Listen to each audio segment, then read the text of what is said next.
Assalamualaikum warahmatullahi wabarakatuh. Ini ada tamu dari jauh, from Malaysia. Namanya Suhail. Yang ini Mas siapa namanya? Mustafa. Oh, Gus Mus. Pada kesempatan hari ini aku ingin membahas kuliahnya tentang Qarun. Qarun itu zamannya di Nabi Musa, era Nabi Musa. Zaman dahulu setelah Nabi Musa dengan Fir'aun fight MMA, tapi Nabi Musa pakai tongkat, jadi kalah. Tapi jumlahnya Nabi Musa 350, sedangkan Fir'aun 1000 lebih, bahkan ribuan itu. Itu zaman di Bani Israel. Fir'aun mengejar Nabi Musa melindungi rakyatnya disuruh di belakangnya Nabi Musa perang, akhirnya geraknya kayak taulu itu mengetuk laut, artinya bolong, kaumnya pada lewat, Nabi Musa masih melindungi rakyatnya. Setelah Nabi Musa melindungi rakyatnya, wah, perang sama si Fir'aun itu. Wah, itu sangar kalau di filmnya. Fir'aun, dua, padahal Fir'aun itu kalau kena sembuh lagi. Oh, kekuatannya Fir'aun itu? Dua ilmu, rawa rontek sama pancasona. Rawa rontek sama pancasona. Fir'aun itu balik lagi. Sulit dikalahkan. Akhirnya Nabi Musa tahu kelemahannya air. Oh. Ya, setelah raya ke sana jauh, digebuk lagi. Air. Akhirnya Fir'aun mati. Kena air, kembung. Fir'aun ini kembung. Nah, setelah Nabi Musa dengan keluarganya, dengan orang-orang yang diselamatkan, di situ ada kaumnya Nabi Musa namanya Qarun. Qarun itu dulu miskin, setelah miskin dia kaya. Nah, setelah kaya, terlalu kaya karena Allah memberi rezeki yang sangat banyak. Bahkan kuncinya sama gemboknya itu dibawa oleh orang-orang kuat, nggak kuat. Ini di sini diceritakan. Saya kalau cerita berdasarkan Al-Quran. Karena apa? Saya takut salah. Bismillahirrahmanirrahim di surat 76.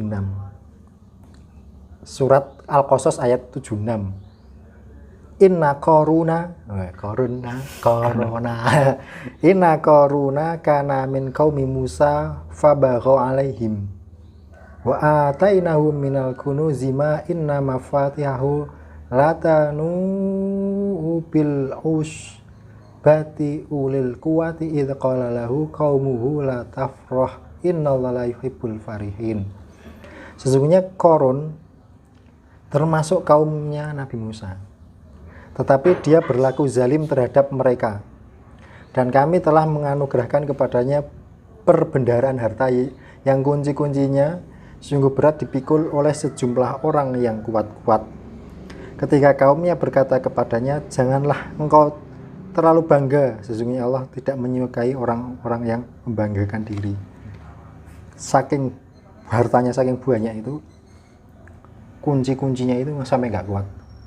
Terlalu banyaknya kuncinya itu. Terlalu banyak kuncinya, terlalu besar kuncinya, dan terlalu banyak hartanya. Tapi di ayat sebelumnya, semuanya dilenyapkan oleh Allah masuk ke dalam tanah. Dan carilah negeri akhirat dengan apa yang telah dianugerahkan Allah kepadamu. Tetapi janganlah kamu lupakan bagianmu di dunia dan berbuat baiklah sebagaimana Allah telah berbuat baik kepadamu. Dan janganlah kamu berbuat kerusakan di bumi. Sungguh Allah tidak menyukai orang-orang yang berbuat kerusakan. Itu ayat 77. Jadi Qarun itu sengaja memperkaya diri sendiri itu biar ada orang yang komen. Yang komen seperti ini kata-katanya, janganlah engkau terlalu bangga, wahai Qarun. Sesungguhnya Allah tidak menyukai orang yang membanggakan diri. Nanti Nabi Musa itu bercerita kepada Qarun, kowe mbok aja terlalu bangga terhadap hartamu. Allah itu tidak suka orang yang berbangga loh. Qarun jawab di sini, carilah negeri akhirat yang dianugerahkan Allah kepadamu. Janganlah lupakan bagian di dunia. Berbuat baiklah. Kamu berbuat baik wae, rasa komen sama aku. Gaya kan ada Qarun ya. Sebagaimana Allah telah berbuat baik kepadamu. Allah itu berbuat baik kepadamu, wahai Musa. Kamu serasa ngurusi aku. Dan janganlah kamu berbuat kerusakan di bumi. Kamu nggak usah membuat kerusakan. Sungguh Allah tidak menyukai orang yang berbuat kerusakan. Allah tidak suka berbuat kerusakan. Kamu bilang aku nggak suka, apa Allah nggak suka aku bangga. Allah lebih nggak suka bikin kerusakan. Ini nyambung dengan keadaan saat ini. Bahwa corona itu juga bisa diartikan corona atau corona saat ini. Lenyap nggak hartanya? Korun Lenyap. dilenyapkan oleh Allah ya, karena dia membanggakan dengan hartanya ya. Sekarang ketika ada corona, lenyap nggak hartanya orang-orang pada bangkrut ya? Sama loh. Berarti kan ini corona versi baru ini, bukan berwujud manusia, karena korun yang berwujud manusia sudah diambil oleh Allah. Dia hanya sebagai contoh, orang yang membanggakan hartanya akan diambil semuanya tanpa disisakan. Buktinya di ayat 81. Maka kami benamkan dia, Korun, bersama rumahnya ke dalam bumi. Ayat 81. Maka tidak ada baginya satu golongan pun yang akan menolongnya selain Allah. Artinya Korun tidak bisa ditolong oleh manusia. Yang bisa menolong Korun adalah Allah. Jadi ketika Korun dimasukkan ke dalam tanah beserta hartanya, ditutupi. Itu langsung dalam kurung alam gaib, itu nggak ada yang tahu sekarang di mana. Yang tahu hanya Allah. Dan diselamatkan oleh Allah. Loh kok bisa? Cuma contoh kok. Kalau orang yang membanggakan diri, hartanya akan lenyap. Maka kita jangan terlalu membanggakan diri. Tapi pesannya Korun sebelum meninggal lah, Pak. Jangan membuat kerusakan. Karena Allah tidak suka dengan kerusakan. Tetapi orang yang dianugerahi ilmu berkata, celakalah kamu. Ketahuilah pahala Allah lebih baik bagi orang-orang yang beriman. Celakalah kamu itu ayatnya zaman dahulu sampai saat ini masih dipakai. Ayat 80 surat Qasas ini diartikan celaka orang yang tiru-tiru Korun. Karena apa? Mengumpulkan harta kan orang ke duniawi. Seperti Korun. Korun dicontoh, kan sudah jelas. Matinya aja dilenyapkan sak rumai. Berarti kan malah nggak sakit toh. Nggak sakit toh. Korun itu di dalam rumah ambles, ditutupi dengan pasir kan di daerah Timur Tengah. Karena ini settingannya zamannya Nabi Musa. Nah, ketika kita belajar dari surat Al-Qasas tadi, sama nggak sama hari ini, detik ini? Banyak orang-orang yang bangkrut karena corona. Mas banget. Halo? Nyambung. Jangan ikuti Korun lah. Korun itu sama Allah dianugerahi apa namanya, harta yang banyak. Mau tiru-tiru, mau ikut-ikutan. Ya sana kalau ikutan, tapi nanti hilang loh. Tapi dengan cara yang berbeda. Uangnya dikumpulkan di bank, bermiliar-miliar, banknya bangkrut. Kan jadi miskin. Rumahnya dijual, nggak laku, nggak ada yang mau beli. Kan itu zaman paceklik. Paceklik itu sulit. Zaman sulit. Seperti zamannya Nabi Yusuf, kemarau panjang. Itu zaman sulit. Jualan nggak laku itu. Yang laku makanan. Jualan nggak laku. Ada pertanyaan tentang Korun nggak? Atau Mas siapa? Mustafa. Nanti Korun itu nama orang yang mencintai harta. Dan zaman saat ini udah hampir Korun semua. Mencintai harta semua. Siapa yang nggak mencintai harta? Bahkan aku pun termasuk mencintai harta. Semuanya tanpa terkecuali. Semuanya mencintai harta. Kecuali orang-orang yang beruzlah di gunung, atau di gua, atau di lautan, atau di tempat yang sangat sepi, menyepi, menepi itu. Kecuali itu. Orang yang zuhud. Kalau zaman sekarang,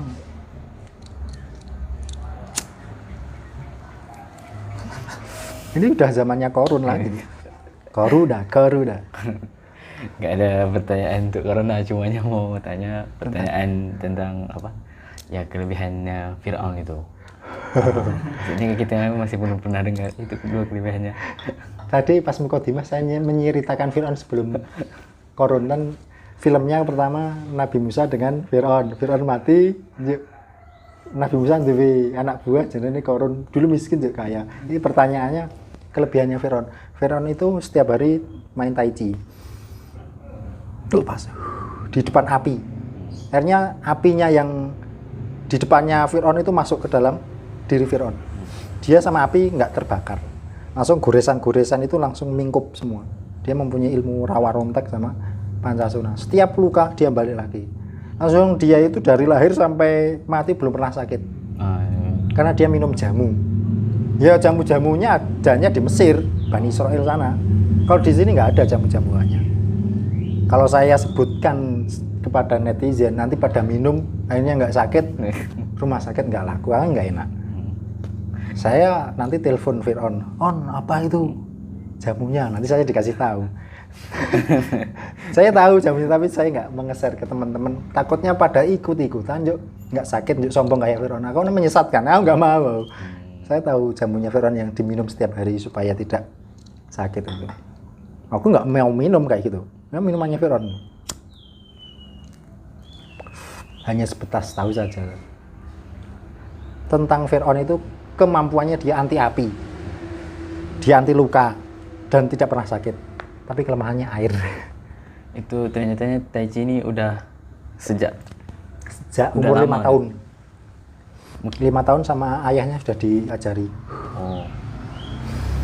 Ini Ramses 6. 1, 2, 3, 4, 5, 6. Nah 5 itu banyak anak buahnya raja yang pengen menguasai. Akhirnya ayahnya Fir'aun ini mengajari Fir'aun agar kamu lebih kuat karena sebentar lagi akan ada pertikaian. Artinya Fir'aun tidak terima kalau ayahnya dibergituan sama bala tentara, sama menterinya. Hanya Fir'aun berucap kepada anak buahnya, "Kalau kamu berani dengan keluargaku, akan kubunuh semua." Takut semua. Tapi Fir'aun sakti. Kalau rasa sakti ya mati gasik. Kita itu belajar dari Fir'aun itu supaya kita lebih hati-hati dalam hidup, jangan sampai satu sombong, nomor 2 jangan semena-mena atau menzalimi orang lain. Nanti kalau Fir'aun masuk neraka, kita masuk neraka. Ya kalau Fir'aun sama Allah diampuni, langsung dia di neraka malah wudud, ayo.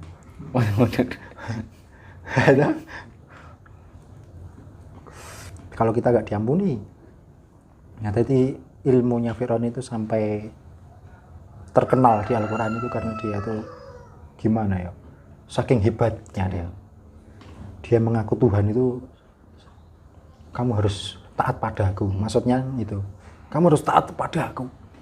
Akhirnya Nabi Musa mendatangi bawa tongkat Dunsalke menjadi King Cobra. Nah, Nabi Musa King Cobranya itu kan magic gitu. Nah, tongkat dilempar menjadi King Cobra. Karena Nabi Musa belajar dari Dewa Siwa. Dan tongkatnya itu kan perwujudan ularnya Dewa Siwa. Bahkan ularnya kan lebih besar dari besar. Jadi Fir'aun mempunyai anak buah sihir semua. Sihirnya sama Nabi Musa dihancurkan. Ilmunya kalah.